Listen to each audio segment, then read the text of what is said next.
Medzinárodný časopis Ecclesia je časopis, ktorý pôvodne vychádza od roku 2018. Vychádza v Ríme a spája sa v ňom skúsenosť diecéznych kňazov, seminaristov, reholníkov, mužov a žien a takisto aj mládeže z rôznych reholných rodín. Tento časopis pôvodne teda mal 8 jazykových verzií, naša slovenská verzia je 9. A záujmom tohoto časopisu je odovzdať tú pastoračnú skúsenosť a múdrosť, ktorú nachádzame práve v charizme jednoty, ktorú dostala Kiara Lubichová v práve roku 1943. Táto skúsenosť je veľmi chcená medzi kňazmi, medzi rôznymi pastoračnými pracovníkmi, práve preto, lebo žiadajú, ako môžeme obnoviť súčasnú situáciu v našich cirkvách alebo v našich konkrétnych situáciách, ktoré ľudia prežívajú. Objavili sme v tom takú našu úlohu práve preto, lebo chceme byť taký nápomocný v pochopení takej vnútornej línie, ktorou vedie Duch Svätý celé dejiny. O čo sa jedná? Jedná sa o to, že sa snažíme zaostriť našu pozornosť práve na to, čo máme v dnešnej dobe konať, ako cirkev, ako prinášať skúsenosť evanjelia dnešným ľuďom. Správne pochopiť túto novú etapu dejín, do ktorej sme sa práve dostali. A ako to povedal aj biskup Klaus Hemmerle, tak mali by sme chápať udalosti, ktoré žijeme, s veľkonočným pohľadom. To znamená, že rôzne negatívne udalosti, ktoré žijeme a ktorých je v dnešnej dobe veľa, vidieť práve tým Božím svetlom. Božím svetlom, ktoré prichádza práve z evanjelia, ale ktoré nie je len ako obyčajná doktrína, ako nejaká teória, ale je to zároveň skúsenosť, veľká skúsenosť, ktorá jedného dňa aj oslovila, zviedla práve všetkých tých, ktorí nasledovali Ježiša. Sme presvedčení o tom v našej redakcii, že toto posolstvo, ktoré sa snažíme priniesť, má veľkú potenciu, skutočne. A to práve preto, lebo jedná sa o také prepojenie, nové prepojenie medzi teóriou a praxou. Čiže medzi evanjeliom, ktoré je, a zároveň medzi konkrétnymi skúsenostiami bežných ľudí, vyslovene v ich lokálnom kontexte. O čo tu vlastne ide? My sme si totižto zvykli u nás na Slovensku, že vyrastáme ako krásne, dokonalé kvetinky. Jednotlivé. Ale dnes je doba, kedy by sme sa mali naozaj pozerať na to, že ako vytvoriť z týchto kvetiniek, keď použijem tento obraz, ako kyticu.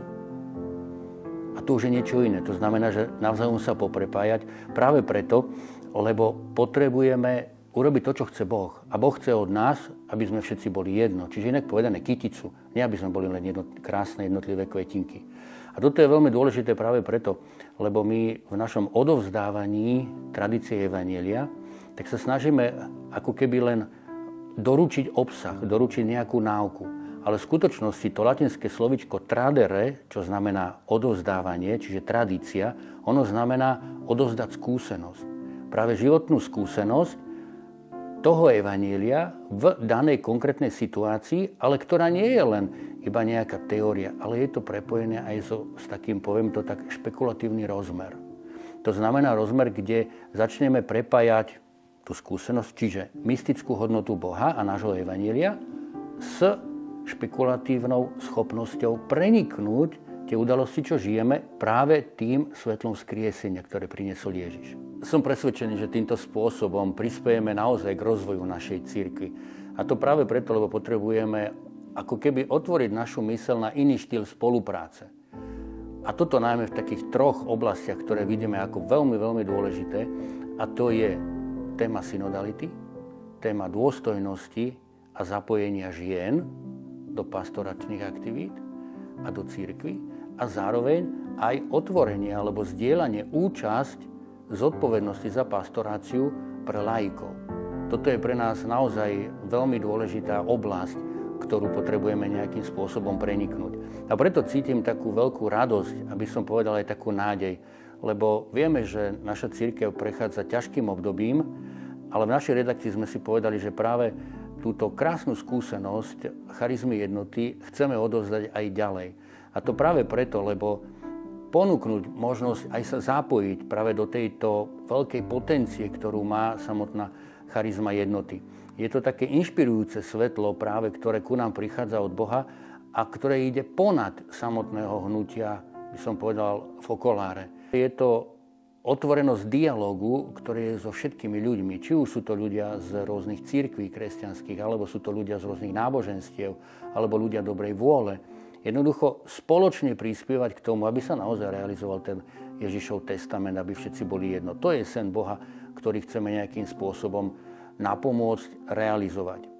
Pre nás je to vlastne nielen nejaká teória, ale je to spolupráca v konkrétnych situáciách každodenného života.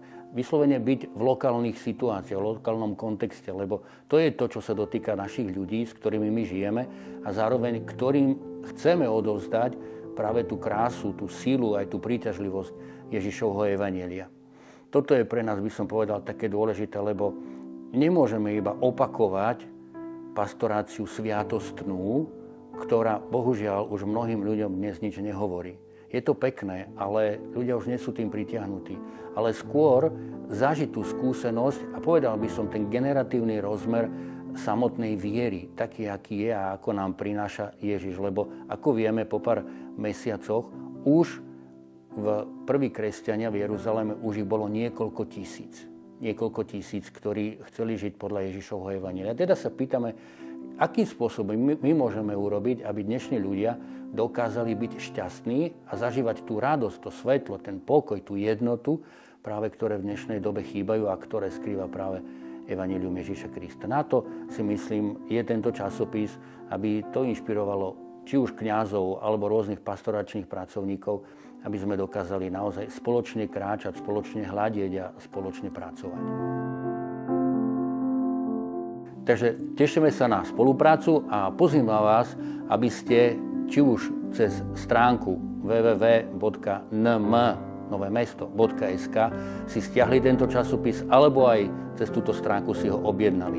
Takže prajem všetkým, aby sme zažili túto veľkú radosť, ktorú prináša skúsenosť a múdrosť charizmy jednoty.